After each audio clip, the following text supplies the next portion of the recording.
Welcome back to our exploration of King George III's life, a journey filled with sorrow, power struggles, and personal tragedies. In this episode, we'll uncover the dreadful methods employed during his mental health challenges, the power dynamics at play, and the heart-wrenching losses that pushed the king to the brink.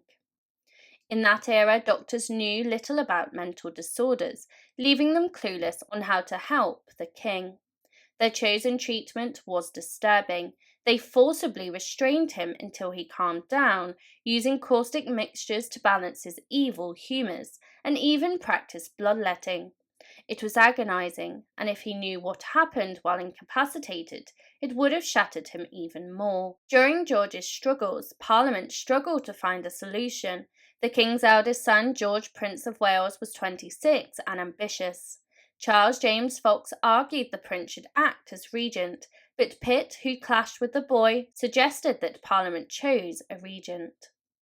Just as Fox and the prince were about to succeed, a surprise changed everything. King George recovered suddenly, returning to his post. He and the Prime Minister Pitt worked together successfully, gaining immense popularity.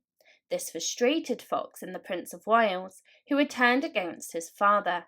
King George seemed more in control of both power and mental faculties than ever, causing them more irritation.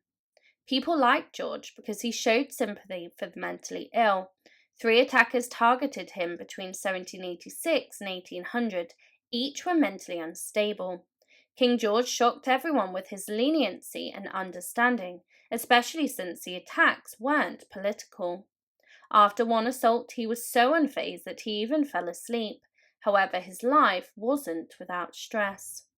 For every success, like signing the Act for the Abolition of the Slave Trade in 1809, King George dealt with tribulations like the French Revolution. Initially, European countries denounced the revolutionaries, but they eventually left Great Britain opposing France and Napoleon Bonaparte. It was a situation akin to a swarm of mosquitoes on a humid day. Many expected Napoleon to invade, causing months of looming threat. The French trouble even strained George's alliance with William Pitt. The stress led to brief relapses of his mental illness, yet he managed to outlast even the most unexpected foes. In the midst of power struggles, Pitt returned to power around the time George recovered.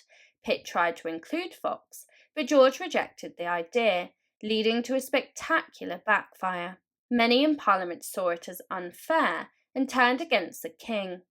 Other political battles took their toll on everyone. William Pitt died at 46 and Charles James Fox followed 9 months later. Against all odds, George was once again the last man standing, but you can't cheat fate forever. After losing one ally and one foe, King George found himself standing alone, mostly in opposition to men in government. He was at the height of his popularity when tragedy struck. In November 1810, George lost his youngest and most beloved child, Princess Amelia. She died after a long battle with measles at just 27. Everything began to unravel for King George at this very moment. Shortly after losing his daughter, George experienced a brutal betrayal.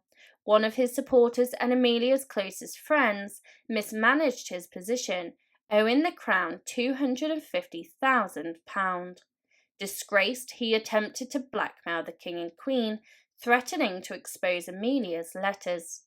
It added insult to the injury of losing his daughter, and the rest of his children didn't exactly help. After all these stresses, King George's health declined once again, dealing with deteriorating mental health, cataracts that left him nearly blind, and a painful case of rheumatism. The loss of his daughter was a crushing blow. King George III grieved intensely for his daughter, with tears and a constant sense of melancholy. As he lost his mind, his grief took a disturbing form. He made heartbreaking pleas for Amelia, begging for her presence in bouts of insanity. At other times, George spoke to her as if she was in the room, or claimed that she was visiting family in Hanover. George III, his court, government, and family were at a loss. There was a moment where recovery seemed possible, but the king knew deep down that the loss of Amelia had broken him forever. In 1811 he faced it, signing an act naming his eldest son the Prince of Wales as regent. He had given up on his reign, but his story wasn't over yet.